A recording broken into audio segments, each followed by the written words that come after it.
It took them a whole day of tweaking and fighting through committees, but the state legislature passed a budget to address the ongoing coronavirus crisis. They only did so, though, at a huge cost to the state. Our Kyle Horan joins us live. Kyle, even with cuts, how close was the vote? Well, it was nearly unanimous. Legislators repeatedly said this was not the bill that they wanted to pass. However, they decided that they were obligated to do so in the midst of the COVID-19 outbreak. Ayes 87, 3 nays. And just like that, the state's $39.8 billion budget was passed from the State House. The same bill that unanimously passed through the state Senate and now heads to the governor's desk. It was fraught with cuts that its own writers called severe. Major cuts to education and teachers, but also a blow to small businesses in rural counties, to mental health programs and higher education. All took hits.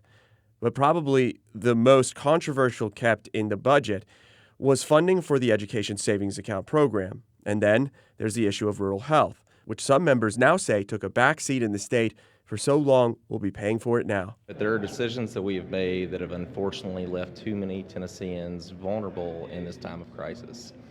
I think everybody knows that we would be better going into this if we had not had 13 of our rural hospitals close in recent years.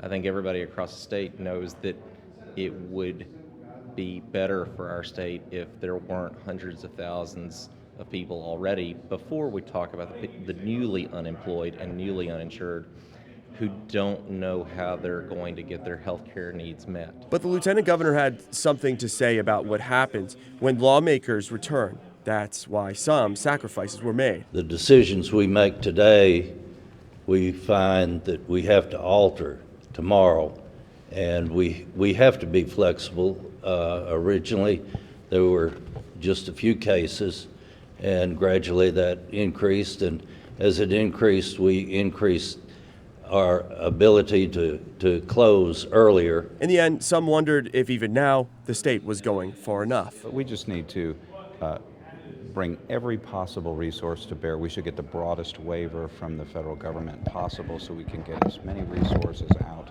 to people as possible to address this crisis.